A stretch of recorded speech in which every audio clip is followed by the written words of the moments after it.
ملتا، ہر آنکھ میں اشکے غمیں سرور نہیں ملتا، ہر آنکھ میں اشکے غمیں سرور نہیں ملتا، کہ سینوں میں نہیں ڈھونڈیے حیدر کے فضائل، سینوں میں نہیں ڈھونڈیے حیدر کے فضائل، مٹی کے مکانوں میں سمندر نہیں ملتا، مٹی کے مکانوں میں سمندر نہیں ملتا، اور بے خوف مٹی کے مکانوں میں سمندر نہیں ملتا، آنکھیں بھی ہیں نقشہ بھی زمانے کا لیے ہو، آنکھیں بھی ہیں نقشہ بھی زمانے کا لیے ہو، حیرت ہے کہ پھر بھی در حیدر نہیں ملتا، حیرت ہے کہ پھر بھی در حیدر نہیں ملتا، اور 100 روپ ہے دنیا میں مگر شہ کا عزادار، 100 روپ ہے دنیا میں مگر شہ کا عزادار، لوگوں سے کبھی بھیس بدل کر نہیں ملتا، لوگوں سے کبھی بھیس بدل کر نہیں ملتا، اور ہوتا نہ اگر ذکر حسین ابن علی کا، ہوتا نہ اگر ذکر حسین ابن نمازوں پہ نمازے، یہ روزوں پہ روزے یہ نمازوں پہ نمازے، ارے شبیر نہ ہوتے تو یہ منظر نہیں ملتا، شبیر نہ ہوتے تو یہ منظر نہیں ملتا۔ اسلام نے یہ سوچ کے سرور کو صدا دی، اسلام نے یہ سوچ کے سرور کو صدا دی، مقتل ہے یہاں کوئی پیمبر نہیں ملتا، مقتل ہے یہاں کوئی پیمبر نہیں ملتا، کہ صدیوں سے زمانے کی نظر ڈھونڈ رہی ہے، صدیوں سے زمانے کی نظر ڈھونڈ رہی ہے، ارے بھائی کوئی عباس سے بہتر نہیں۔ خاتم النبیین رحمتا للعالمین سیدنا و مولانا و مولا الثقلین جد الحسن والحسین ابی القاسم محمد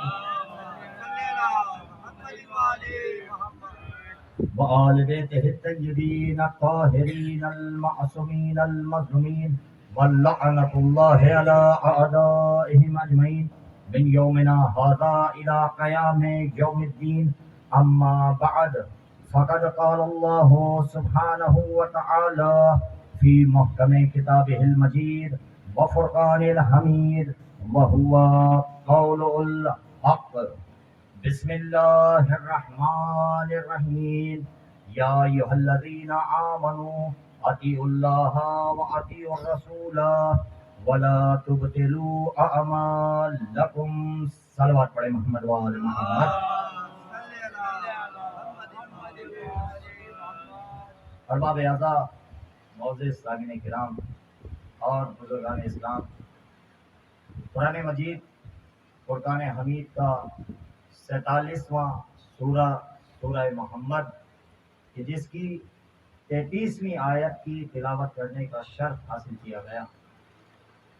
وہ کہ قرآن مجید میں بارہا احکام خداوندی عمل کے بجا لانے کا حکم بارہا آپ کو میسر ہوتا ہے کہ آپ خدا کے حکم کو بجا لائیں، اعمال حسنہ کو بجا لائیں، لیکن قرآن مجید کی اس آیت میں اعمال کے بجا لانے کا حکم تو نہیں ہے، بلکہ اعمال کے تحفظ کرنے کا حکم ہے۔ بس ذرا سی گفتگو ہے، میرے ساتھ جڑ جائے گا انشاءاللہ۔ مختصر سے وقت میں مختصر سے مطالب آپ کی سماعت کی نظر کرنے ہیں۔ قرآن مجید کا یہ سورہ محمد کا 47واں سورہ، کہ جس کی 33ویں آیت آپ کی سماعت کی نظر کی، کہ جس میں پروردگار فرما رہا ہے کہ اے ایمان لانے والوں، اللہ کی اطاعت کرو، اللہ کے رسول کی اطاعت کرو، وَلَا تُبْطِلُوا أَعْمَالَكُمْ، اور اپنے اعمال کو ضائع مت کرو، اپنے اعمال کو باطل مت کرو۔ اب یہاں پیغام الہی ہو رہا ہے کہ اعمال کا کرنا اور ہے، اعمال کا محفوظ رہ جانا یہ اور ہے۔ اب انسان اعمال حسنہ، اعمال خیر انجام دیتا ہے تاکہ اسے اللہ کی خوشنودی حاصل ہو جائے۔ یعنی ہر انسان سے پوچھا جائے کہ آپ اعمال خیر کیوں کر رہے ہیں، آپ نماز کیوں پڑھ رہے ہیں، آپ روزے کیوں رکھ رہے ہیں؟ تو اس کیوں کا جواب یہ ہے کہ مرض یہ خدا بند تعالی کی خوشنودی کو حاصل کرنا، اللہ ہم سے راضی ہو جائے۔ پوری دنیا جو عالم انسانیت اور عالم اسلامیت میں پھیلی ہوئی ہے، ہر اسلام کا چاہنے والا اعمال خیر انجام دے رہا ہے صرف اور صرف اس لیے کہ اللہ مجھ سے راضی ہو جائے۔ بھائی قربان جاؤں، پوری دنیا ہمارا مزاج یہ ہے کہ ہم چاہتے ہیں ہم سے اللہ راضی ہو جائے، اور اللہ کا مزاج یہ ہے کہ مجھ سے محمد مصطفیٰ راضی ہو جائے، مجھ سے میرا حبیب راضی ہو جائے۔ اطاعت اگر بجا لائی جائے تو انسان کے اعمال محفوظ قرار دیے جائیں گے۔ اب جڑ جائیں گا انشاءاللہ، بہت جلدی مطالب پیش کرنے ہیں۔ ہم کس طرح سے اطاعت رسول کو انجام دیں، کس طریقے سے اپنے اعمال کو جو اعمال حسنہ ہے ان کو تحفظ فراہم کیا جا سکے۔ تو جو کائنات کے رسول نے حکم دیا، جو کائنات کے حبیب نے عمل کیا، جو سرور کائنات نے پیغام دیا، بس اس کو اپنی زندگی میں رچاتے ہوئے، اپنی زندگی میں عمل پیرا کرتے ہوئے دکھائی دیں تو ہمارے پاس جو ہمارے اعمال ہیں وہ لائق تحسین جانے جائیں گے۔ اور اگر ہم نے اطاعت سرور کائنات نہ کی، پھر ہم نمازوں پہ نمازیں پڑھتے چلے جائیں، روزوں پہ روزے رکھتے چلے جائیں، حج پہ حج کرتے چلے جائیں، یہ سارے کے سارے اعمال جو ہیں ہمارے منہ پہ مار دیے جائیں گے۔ تو اب سرور کائنات کی اطاعت کرنا لازم ہے۔ بھائی جڑیے گا کیسر بھائی، سرور کائنات کی علیہ السلام اطاعت کرنا لازم ہے۔ ہم جیسے جیسے سرور کائنات کہتے چلے جا رہے ہیں، ہم عمل پیرا ہوتے جا رہے ہیں۔ الحمدللہ ثم الحمدللہ، پوری مکتب اسلامیہ میں واحد مکتب تشیع ہے جو اطاعت رسول مقبول کی پیروی اس طریقے سے انجام دے رہا ہے کہ ہم اس کو مانتے ہیں جسے رسول اللہ نے بنوایا ہو، ہم اسے نہیں مانتے جسے رسول اللہ نے نہ بنوایا ہو۔ پوری کائنات میں جڑیے گا، ہم میں اور عالم اسلام میں فرق صرف یہ ہے کہ ہمارے اماموں میں اور دیگر اماموں میں فرق یہ ہے کہ ہمارے امام اور دوسروں کے امام، جو دوسروں کے امام ہیں وہ خود ساختہ ہیں، لیکن الحمدللہ ہمارے اول سے لے کے 12ویں امام تک خدا ساختہ ہیں، خود ساختہ اور خدا ساختہ۔ اب دیکھیے امام جعفر صادق علیہ السلام،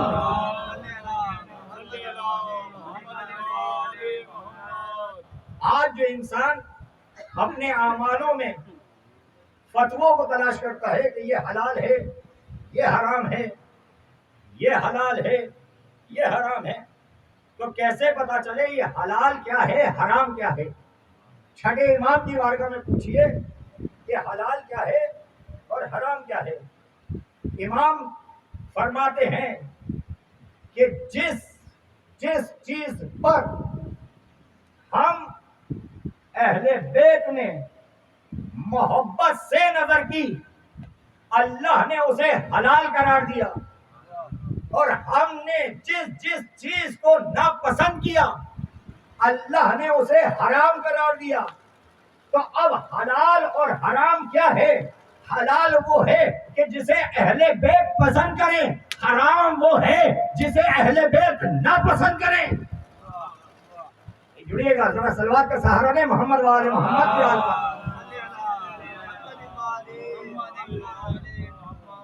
اہل بیت جسے پسند کریں، بیت کا معاملہ جب آتا ہے تو ہر ایک کو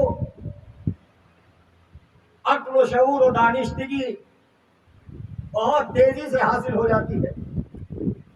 آپ جب دیکھتے ہیں کہ بیت اللہ خانہ کعبہ حضرت ابراہیم علیہ السلام کو پروردگار نے حکم دیا کہ ہمارا گھر تعمیر کرو.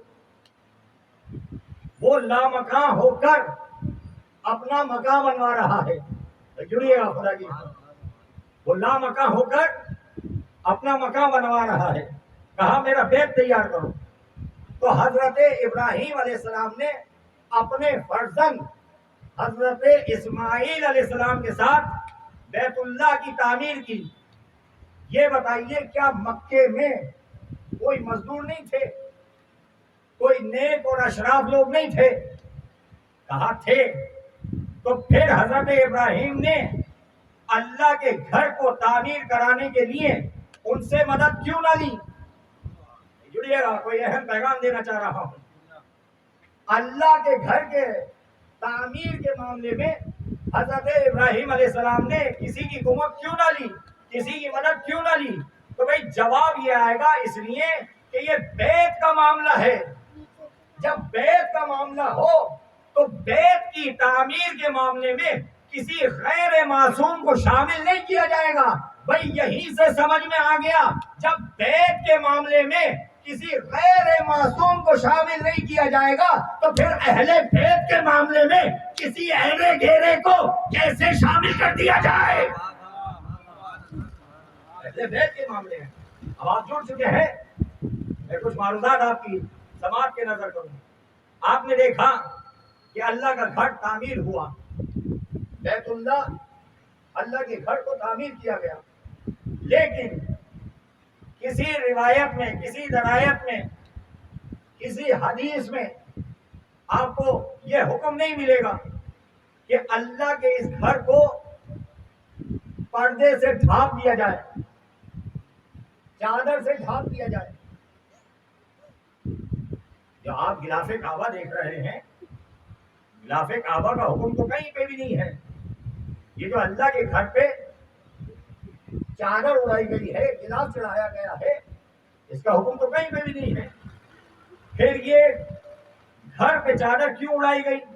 کہا اس لیے اڑائی گئی کہ زوجہ ابراہیم نے یہ خواہش کی کہ اس گھر پہ جو اللہ کا گھر ہے اس پہ غلاف چڑھایا جائے، اس پہ چادر اڑائی جائے، بیت کو، گھر کو چادر سے ڈھکا جائے تاکہ مکے میں جتنے بھی گھر ہیں،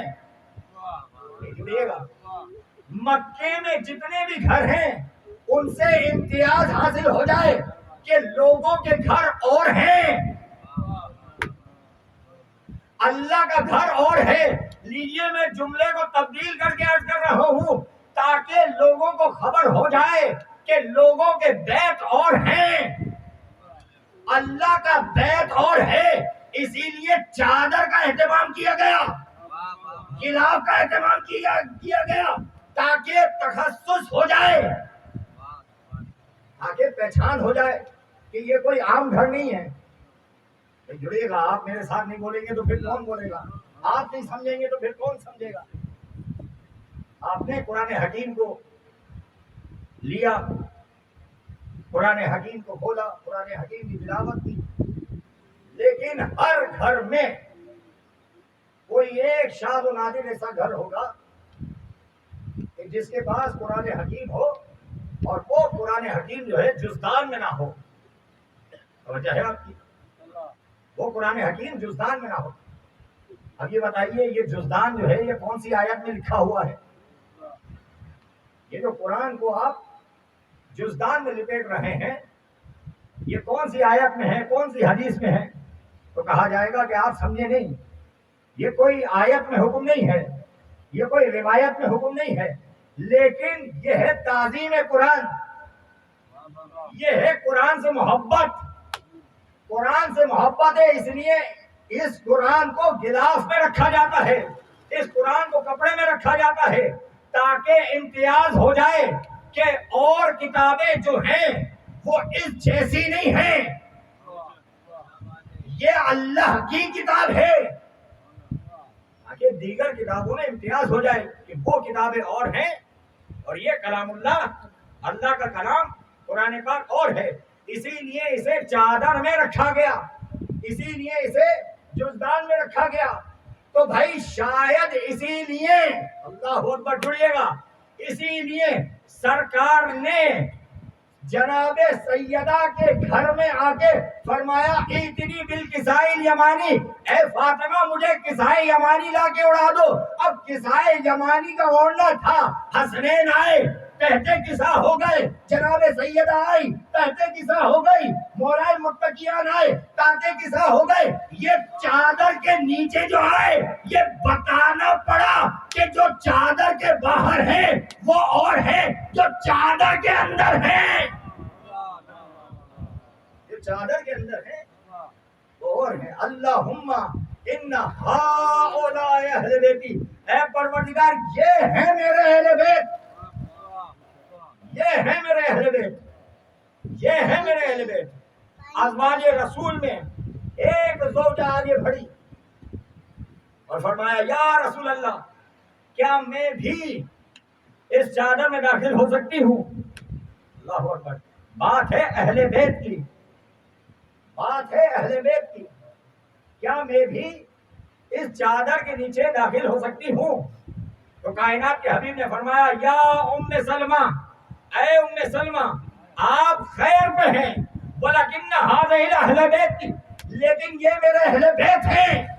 تو بھائی جب خیر والی بیوی اہل بیت میں نہیں آ سکتی تو کوئی ہیرا گھیرا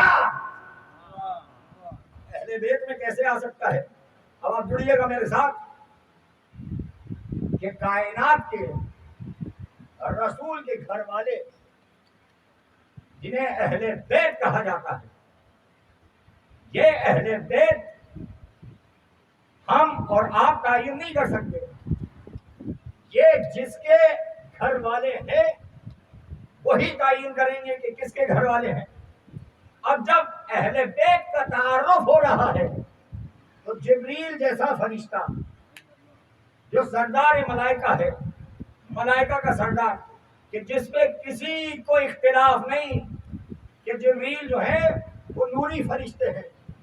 لیجئے سرکار پہ تو اعتراض کر رہے ہیں, لیکن جو سرکار کے گھر پہ آ کے ڈیوٹیاں دے رہا ہے, در سیدہ پہ نوکری کر رہا ہے, اس کے اوپر کسی کو اعتراض نہیں ہے. سب کہتے ہیں کہ جبریل جو ہے وہ سردار الملائکہ, ملائکہ کے سردار, نور والے. اب یہ نور والے ملائکہ کے سردار اپنے رب کی بارگاہ میں عرض کرتے ہیں یا ربی, اے میرے پروردگار, ومن تحت الکسا, یہ چادر کے نیچے کون ہے؟ چادر کے نیچے کون ہے؟ تو آواز رب العزت آتی ہے ہم اہل بیت النبوہ, اس چادر کے نیچے نبوت کے گھر والے ہیں, گھر والے ہیں. کون ہیں گھر والے؟ ہم فاطمہ و ابوہا و بالہا و بنوہا.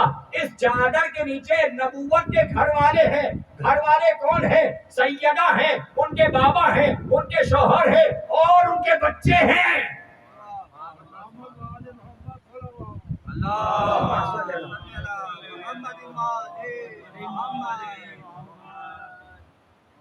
یہ میں نے عرض کیا کہ ہم مولا کے چاہنے والے ہیں, آل محمد کے ماننے والے ہیں. ہمارے فخر کے لیے یہی چیز قابل تعریف ہے کہ ہم آل محمد کے چاہنے والے ہیں.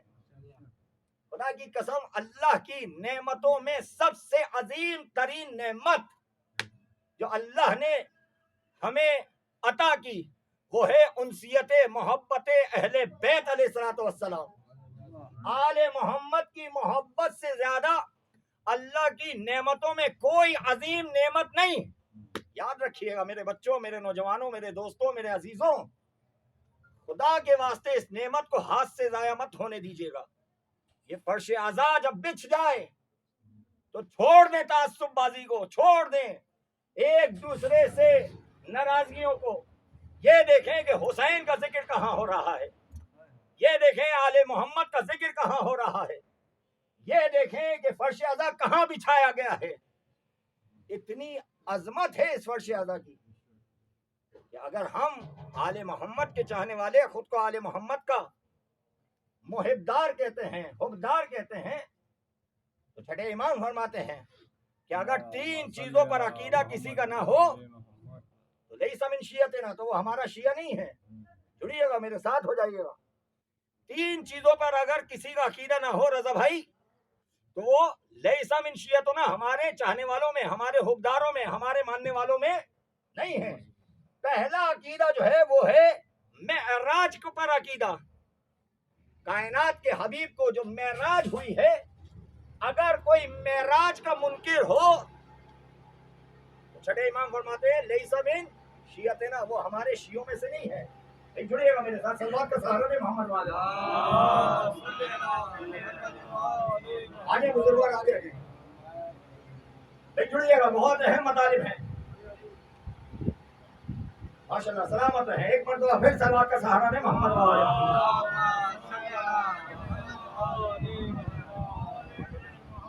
تین چیزوں پر عقیدہ ہونا چاہیے. بھائی جڑیے گا، تمام بچے میرے ساتھ منسلک ہو جائیں، کیونکہ یہ ساری گفتگو ہمارے نوجوان بچوں کے لیے ہے.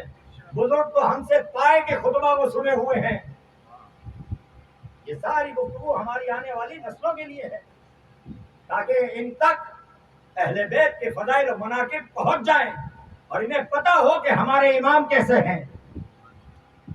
چھٹے امام فرماتے ہیں تین چیزوں پر اگر کسی کا عقیدہ نہ ہو لیس من شیعتنا، تو وہ ہمارے شیعوں میں سے نہیں ہے، ہمارے حبداروں میں سے نہیں ہے. پہلا معراج پر عقیدہ، جس کا معراج نبی پہ عقیدہ نہ ہو کہ ہمارے جب کو معراج ہوئی ہے، اگر وہ اس کا منکر ہو تو وہ ہمارے چاہنے والوں میں سے نہیں ہے، ہمارے ماننے والوں میں سے نہیں ہے. دوسرا قبر میں عقیدہ، کہ قبر میں جو سوال و منکر و نکیر ہوں گے، جو قبر میں سوال جواب پوچھے جائیں گے، اگر کوئی اس کا منکر ہو، چھٹے امام فرماتے ہیں لیس من شیعتنا، وہ ہمارے شیعوں میں سے نہیں ہے.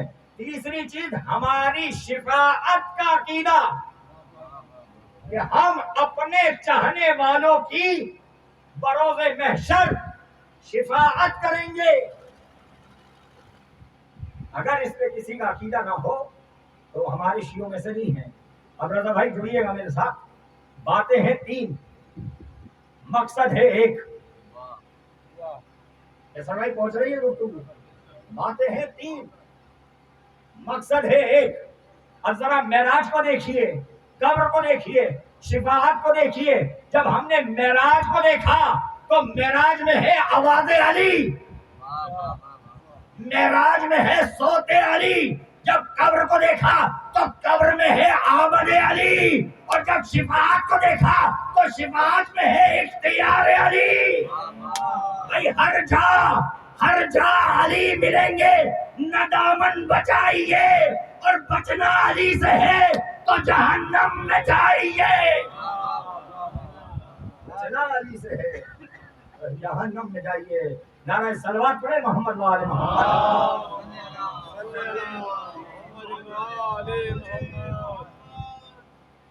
جڑ رہے ہیں، پہنچ رہے ہیں میرے پاس. کتاب ہے امالی، شیخ صدوق علیہ الرحمہ کی لکھی ہوئی. امالی شیخ صدوق مشہور زمانہ کتاب، بہت بڑے پائے کے جید علماء میں سے. بہترین تصانیف شیخ صدوق کی ہیں.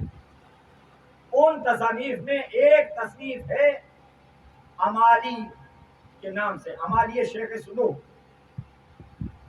شیخ صدوق نے اس کتاب میں ایک روایت، ایک حدیث کائنات کے رسول کی نقل کی. اب اس حدیث کو سنیے اور اپنی عظمت کو سمجھیے گا کہ آپ کی عظمت کتنی بلند و بالا ہے. توجہ کیجیے. شیخ صدوق اپنی کتاب امالی میں لکھتے ہیں کہ قال رسول اللہ صلی اللہ علیہ وسلم نے فرمایا، جس کسی نے علی کی ایک فضیلت کو یاد کیا. اس لیے بارہا نوجوانوں کو کہتا ہوں کہ حسین کے ذکر میں آؤ، حسین کی مجلس میں آؤ، تاکہ آپ کو اپنی اہمیت کا اندازہ ہو کہ آپ حسینی ہیں. حدیث رسول ہے کہ جس نے علی کی فضیلت میں ایک حدیث کو، ایک فضیلت کو یاد کیا تو اللہ اس کے نامہ اعمال میں بہترین اجر لکھے گا. ایک حدیث کو ایک فضیلت کو یاد کیا، اللہ نام امان میں بہترین جو ہے وہ اجر اس کے لکھے گا. اور اگر اس نے اس فضیلت کو تحریر کیا، لکھ لیا، رائٹ کیا، تو جب تک یہ تحریر باقی رہے گی اللہ اس کے نام اعمال میں اجر لکھتا چلا جائے گا. یقینیے گا، جڑیے گا میرے ساتھ. اگر کسی نے علی کی فضیلت کو، ایک فضیلت کو یاد کیا یا اسے تحریر کیا، یا پھر اس تحریر پر جو علی کی فضیلت میں لکھی گئی ہے صرف نظر کی نظر، صرف دیکھا، تو جتنے گناہ اس نے ان آنکھوں سے کیے ہوں گے اللہ اس کے تمام آنکھوں کے گناہوں کو معاف کر دے گا. جڑیے گا میرے نوجوانوں، جڑیے گا. اور اگر کوئی اس فضیلت کا ذکر کرے گا اور کوئی اس ذکر کو سنے گا تو جتنے بھی گناہ کانوں سے کیے ہوں گے وہ سارے گناہ معاف کر دیے جائیں گے. اب سمجھ میں آیا ہم کیوں کہتے ہیں کہ فرش اعضا پہ مجلس اعضا میں آ کے بیٹھو اور حور کی طرح ہو کے جاؤ، کہ ہر گناہ سے انسان پاک و طاہر ہو جائے. علی کی فضیلت ایک فضیلت. اب جب یہ حدیث بہت بڑے عالم جن کا نام ہے آگائے مستنبط، جو بہت آسان الفاظ استعمال کر رہا ہوں تاکہ آپ کو ایک ایک لفظ سمجھ میں آئے. جب یہ حدیث آگائے مستنبط نے پڑھی تو دل میں جوش آیا کہ میں بھی علی کی فضیلت میں کچھ فضیلتوں کو جمع کروں. اور آگائے مستنبط نے مولا علی کی فضیلتوں کو جمع کرنا شروع کیا، یہاں تک کہ 4 جلدیں مولا علی کی فضیلت پر تحریر کی. مولا علی کی فضیلتوں کے 4 جلدیں، اور چاروں کی چاروں جلدیں 500 سے 550 صفحات پر مشتمل، اور ساری جلدوں میں کوئی ایک صفحہ ایسا نہیں ہے جس پہ علی ابن ابی طالب کی کوئی فضیلت تحریر نہ ہو.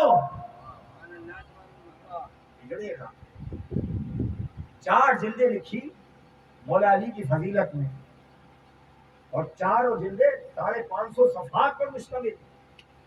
اور جانتے ہیں ان جلدوں کا ٹائٹل کیا دیا، نام کیا دیا، عنوان کیا دیا؟ ہم میں اور آپ میں سے کوئی ہوتا تو ہم لکھتے بحر الفضائل مناقب علی. لیکن آقائے مستنبط نے ان 4 جلدوں پہ جو مولا علی کی فضائل پر مشتمل ہیں ان جلدوں کا نام دیا، کتاب کا نام دیا القطرہ. حضرات بیٹھے ہیں، ایک پڑھا لکھا مجمع ہے. پھر میں لفظوں کو بدل کے کہوں گا بھائی پڑھے لکھے ہیں اس لیے تو فرش ولا پہ ہیں. فرش ولا پہ وہی آتا ہے جو پڑھا لکھا ہوتا ہے. القطرہ کیا نام دیا؟ القطرہ من البحور، فضائل علی کے ڈھانٹتے مارتے ہوئے سمندر سے صرف ایک قطرہ. ارے جس ایک قطرے میں 2500 صفحات ہو جائے وہ ہے ذات علی. علی کے مدن بیٹھے ہیں نا. علی کا ایک دیوانہ سمندر کے کنارے موجود ہے، ہاتھ میں ہے کوزہ، سمندر سے کوزے کو بھرتا ہے، واپس ڈال دیتا ہے، پھر بھرتا ہے، پھر واپس ڈال دیتا ہے. اب بہت سارے دانشور، بہت سارے عاقل، بہت سارے ذہین یہ دیکھ رہے تھے کہ یہ آل محمد کا دیوانہ بہلول یہ کر کیا رہا ہے؟ فوراً پہنچے، کہا بہلول کیا کر رہے ہو؟ کہا دکھتا نہیں، میں سمندر کو کوزے میں بھر رہا ہوں۔ جڑیے گا خدا را، میں سمندر کو کوزے میں بھر رہا ہوں۔ کہا ارے تم واقعی دیوانے ہو کیا؟ بھلا اتنا بڑا سمندر اتنے سے کوزے میں آ سکتا ہے؟ تو بہلول نے کہا تم بھی بڑے دانشور ہو، تم بھی بڑے عاقل ہو، کیا بھلا اتنا بڑا علی اتنی سی عقل میں آ سکتا ہے؟ مولا علی کے فضائل، مولا علی کے مناقب، وہ علی کے جس کے لیے سرکار فرما رہے ہیں لو کان الریاض اقلاما، اگرچہ تمام دنیا کے درخت اشجار بن جائیں، جتنے اشجار ہیں وہ قلم بن جائیں، والبحور مدادا، جتنے سمندر ہیں سب کے سب کیا بن جائیں؟ سیاہی بن جائیں، والجن حسابا، اور تمام جنات جو ہیں وہ گننے والے بن جائیں، کیلکولیٹ کرنے والے بن جائیں، والانس کتابا، تمام بنی انسانیت جو ہے وہ رائٹر بن جائے، رائٹر لکھنے والے بن جائیں، ما حصلوا بفضائل علی ابن ابی طالب، تب بھی میرے بھائی علی کی فضیلت کا احاطہ نہیں کر سکتے۔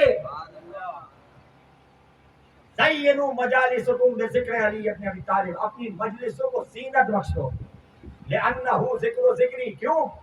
علی کا ذکر صرف علی کا ذکر نہیں ہے، ذکر و ذکری ہے، علی کا ذکر میرا ذکر، وذکری ذکر اللہ، اور میرا ذکر اللہ کا ذکر ہے، وذکر اللہ ہی عبادت، اور اللہ کا ذکر ہی تو عبادت ہے۔ اب سمجھ میں آیا؟ یہ جو ملنگ ہر آن ہر سانس میں یا علی کی ثنائیں بلند کرتا ہے، یہ صرف علی کا ذکر نہیں کر رہا، یہ رسول خدا کا ذکر بھی کر رہا ہے، خدا کا ذکر بھی کر رہا ہے۔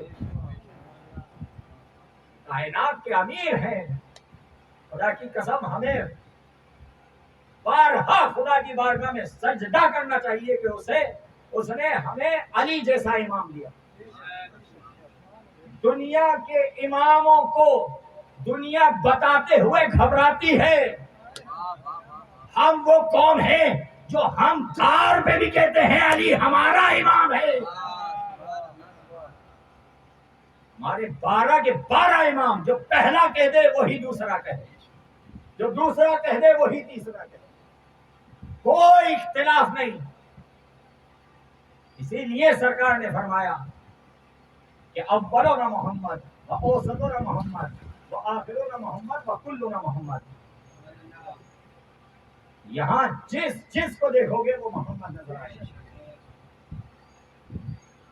بہت اہم بات میں اپنے نوجوان بچوں سے کہتا ہوں کہ خدا را کبھی بھی فرش اعضا میسر ہو تو اس سے دور نہ رہنا، اور کوشش کرنا نوجوانوں کہ جب بھی فرش اعضا پہ جاؤ تو با طہارت ہو کے وضو کے حالت میں جاؤ۔ یہ عبادت ہے ہماری عزاداری، یہ کوئی رسوم نہیں ہے، یہ کوئی رسم نہیں ہے، یہ کوئی روایت نہیں ہے کہ ہم ان روایتوں کو اپنا رہے ہیں۔ یہ عزاداری سیدہ کی عطا ہے، آپ عزادار سیدہ کی دعا ہیں، اور کس طرح سے سیدہ نے دعا کی ہے کہ کون ہے جو میرے لال پر گریا کرے۔ ایک قوم ایسی خلق ہوگی کہ جو ہو یا حسین کرے گی۔ ہاں عزادارو، آج 7 محرم ہو گئی، آپ آل محمد کا عرصہ شہزادی کو پیش کرتے ہوئے آ رہے ہیں۔ آج آپ نے وفا کے کردگار باب الحوائج کے علم کو اٹھانا ہے۔ عزادارو، یہ وہ علم ہے نا، جب تک کربلا کی سرزمین پہ یہ علم سر بلند رہا، ارے شہزادیوں کی عصمت و طہارت، ارے شہزادیوں کو یہ آس رہی کہ کون ہے جو ہمارے سروں سے ردائیں لے سکے، عباس ابھی زندہ ہے۔ ہاں عزادارو، روایت کہتی ہے کہ عباس 5 برس کے ہیں، جلسہ عباس فی غرفت ابی، غازی عباس اپنے بابا علی مرتضیٰ کی آغوش میں بیٹھے ہوئے ہیں۔ ام المنین کہتی ہے کہ میں نے دیکھا کہ علی عباس کے بازوؤں کا بوسہ بھی لیتے ہیں، وَهُوَ غَارِقٌ فِي الْبُكَاءِ، اور اتنا گریہ کر رہے ہیں کہ اس سے پہلے علی کو اتنا گریہ کرتے ہوئے نہ دیکھا۔ حضرت ام البنین کہتی ہیں کہ میں مولا متقیان کے پاس گئی اور میں نے پوچھا یا علی آپ عباس کے بازوؤں کو بوسہ بھی دے رہے ہیں اور گریہ بھی کر رہے ہیں، اس کا سبب کیا ہے؟ تو ایک مرتبہ ام البنین سے جناب مولا غدیر نے فرمایا اے ام البنین یہ عباس کے بازو ارے اسلام کی راہ میں جدا کر دیے جائیں گے۔ ہاں 34 سال کے عباس ہیں، دونوں ہاتھوں کو جوڑے آقا حسین کی بارگاہ میں اجازت طلب کر رہے ہیں کہ مولا ہمیں بھی میدان کارزار میں جانے کی اجازت دیجیے۔ عزادارو بس عباس کا آنا تھا۔ ایک مرتبہ آقا حسین نے فرمایا یا عباس انت لواء الحمد، اے عباس آپ تو ہمارے لشکر کے علم بردار ہیں۔ سر کو جھکایا، فرمایا آقا وہ لشکر کہاں ہے جس کے ہم علم بردار ہیں؟ آقا ہمیں بھی میدان کارزار میں جانے کی اجازت دیجیے۔ عزادارو کس دل سے حسین اجازت دے؟ ایک مرتبہ عباس کے کردگار پلٹے ہیں اور اس خیمے میں پہنچے ہیں جہاں حسین کے سینے پہ سونے والی سکینہ موجود ہے۔ ہاں عزادارو ایک مرتبہ بی بی سکینہ نے اپنے چچا کو دیکھا، فرمایا چچا کیا پانی کی کوئی سبیل ہو سکتی ہے؟ ارے میرا اصغر بہت پیاسا ہے، ارے میرا اصغر بہت پیاسا ہے۔ عزادارو سکینہ کو لیا، مشق سکینہ کو لیا، خیمہ حسینی میں آئے۔ ایک مرتبہ امام حسین نے سکینہ کو دیکھا، عباس کو دیکھا، پھر سکینہ کو دیکھ کے فرمایا سکینہ عباس کو اجازت تو دلوا رہی ہو؟ شور ارے شب نے منو تماچے مارے، عباس تم کو بہت یاد آئے گا۔ اجرکم اللہ، شور گریہ بلند ہوا۔ عزادارو بس 2 منٹ کی گفتگو۔ حمید ابن مسلم روایت کرتا ہے کہ جب خیام حسینی کو جلایا گیا تو جلتے ہوئے خیمے سے ایک 4 سالہ بچی نمودار ہوئی۔ عالم یہ تھا کہ دامن میں آگ لگی ہوئی ہے۔ حمید کہتا ہے میں نے چاہا کہ بچی کے دامن کی آگ کو بجھا دوں، بس آگے بڑھتا ہوں، بچی مجھے اپنی طرف آتے ہوئے دیکھتی ہے تو ایک مرتبہ کہتی ہے اے شیخ ہمارے قریب نہ، ارے ہمیں تو رد آل رسول ہے، ہم سید زادی آئے ہمیں ہاتھ نہ لگا۔ حمید کہتا ہے میں نے ہاتھوں کو جوڑا، میں نے کہا بچی ہم تو آپ کے دامن کی آگ کو بجھانا چاہتے تھے، عزادارو سن سکیں گے؟ بس بچی نے جب یہ سنا ایک مرتبہ کہا ارے ہم پہ اتنا مہربان، ابھی تو کوئی تازیانے مارنے آتا تھا، کوئی رخساروں میں تماچے مارنے آتا تھا، اتنا مہربان۔ یہ بتا اینا جسد عباس، میرے چچا عباس کا جسد کہاں ہے؟ اشارہ الی الفرات، ہمیں کہتا ہے میں نے فرات کی طرف اشارہ کیا، میں نے کہا ہے بچی وہ جو سر بریدہ جس کے ہاتھ تن سے جدا ہوئے ہیں وہ عباس کا جسد ہے۔ بس یہ کہنا تھا کہ بچی نے مقتل کی طرف دوڑنا شروع کیا۔ عزادارو سنتے رہیے گا۔ بس جیسے ہی بچی نے جسد عباس پہ خود کو پہنچایا، اور حمید کہتا ہے بچی نے جسد عباس پہ خود کو ایسے ہی گرایا کہ مجھے وہ منظر یاد آ گیا کہ جب عباس دین سے زمین پہ آئے، ارے منہ کے بل شہزادی جسد عباس پہ گری اور جسد عباس کو ہلا ہلا کے وہ فریاد کرنے لگی۔ حمید کہتا ہے میرا اضطراب بھرا اس عالم تنہائیت میں، اس عالم مظلومیت میں بچی عباس کے لاشے سے کیا فریاد کر رہی ہے؟ حمید کہتا ہے میں آگے بڑھا، اب جب سنتا ہوں تو کیا سنتا ہوں؟ ارے بچی جسد عباس کو ہلا ہلا کے کہہ رہی ہے اے چچا عباس اٹھو، پھوپھی اماں کی ندا نو کے نیزا۔ الا لعنۃ اللہ علی القوم الظالمین وسيعلم الذين ظلموا أي منقلب ينقلبون مات من حسین۔